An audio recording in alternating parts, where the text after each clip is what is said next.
अब हम ज्यादा कुछ नहीं कहेंगे, एक कहानी एक आध शेयर कर सकते हैं आप। अब शेयर हो गया, अब कहानी सुनिए, नहीं तो आप फिर समय दीजिएगा। कहानी सुनाइए, लेकिन समय पर तो अपना। कहानी 2 मिनट बचल है। हाँ ठीक है, अच्छा कोई नहीं महोदय, कहानी है। इनका समय बर्बाद करना चाहते हैं आप। एक राज्य का राजा था, सुन लीजिए, एक राज्य का राजा था। वो राजा बना, पहले वो दूसरे राज्य में सेनापति था, छल कपट से दूसरे राज्य का वो राजा बन गया। अब थोड़ा बूढ़ा हो गया था, अब थका हुआ महसूस कर रहा था। उसका कोई वारिस नहीं था महोदय। उसका महोदय अब जो सहयोगी थे या सिपा सलाहकार थे या उसके कई सेनापति ऐसे थे जिससे बहुत परेशान और ऊब चुके थे।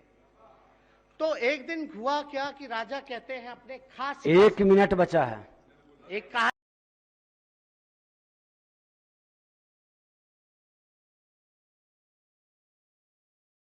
बुला के, क्योंकि कोई उत्तराधिकारी राजा का ताजपोशी कर दिया जाए किसी सहयोगी।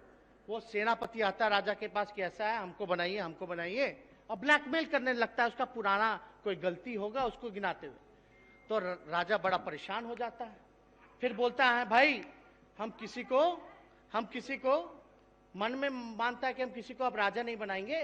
तो एक उनके सहयोगी कमंडलधारी सहयोगी को बुलाते हैं राजा, और बोलते हैं भाई ऐसी ऐसी परिस्थिति, ब्लैकमेल कर रहा है, अब राजा तो हमको बनना होगा, नहीं तो सब बर्बाद हो जाएगा। तो हम क्या करते हैं कि तुम ही चलाओ राजपाट, हम खाली चेहरा दिखाने के लिए बनते, नहीं तो हमको ब्लैकमेल कर रहा है, अब तुम ही चलाओ राजपाट। तो अब आपका राजपाट चल, बस 2 मिनट इतना तो हम सबको समझ दिए, तो ये कहानी खत्म हो जाए। तो इतने में महोदय राजपाट चलने लगता है। तो वो अपना आराम करता है, बुजुर्ग हो गया था। और जो कमंडलधारी जो उनके जो सहयोगी थे वो राजपाट चलाते हैं। तो भाई उनके राजपाट में उन्होंने अपने यहाँ धार्मिक अनुष्ठान का शुरू कराया, प्रतिमाएं लगवाई, उन्होंने भंडारा लगवाना शुरू किया, और राज का कंगाल हो चुका था लगभग, तो कुछ बचा नहीं था। तो अब इतनी बुरी स्थिति होने लगी कि फिजूल खर्चा होने लगा। तो इतनी बुरी स्थिति हुई कि राज का खजाना खत्म होने के समाप्त है। तो राजा और सलाहकार सोचा कि भाई अब क्या किया जाए। तो उन्होंने कहा कि कुछ जो चीज है, संपत्ति जो है वो बेच दो, कुछ पूंजीपतियों को जो है उधार के लिए लगा दो। तो ये हुआ। फिर कुछ दिन बोला कि और चलाते रहो, भंडारा लगाते रहो, हलवा पूड़ी खिलाते रहो। तो एक बार जनता जो है परेशान हो गई, कृषि व्यवस्था चौपट हो गई, लोगों को रोजगार नहीं मिल रहा, सब बर्बाद हो गया, कोई आय नहीं हो रहा, लोग पलायन कर रहे हैं। एक बार राजमहल में जाकर के लोग जो है घुस गए, अब बोले कि ऐसी राजा जो है अपना पद खाली करे। तो अब ये बात जो है राजा को जाकर के उसका सिपा सलाहकार बताते कि राजमहल में घुस गया भाई। अब राजमहल में तो राजा ने बोला कि भाई अब तो हम बुद्ध धर्म अपनाने जा रहे हैं, हमने एक कुटिया भी बना रखी है, तुम एक काम करो, कमंडलधारी जो है वो लेकर के अपना कमंडल लेकर के हिमालय पर्वत चले जाओ। अब जानेगा नया राजा और जानेगी प्रजा, हमको क्या लेना देना। तो महोदय ये वाकई में स्थिति जो है ये बिहार से मिलता जुलता है महोदय। चलिए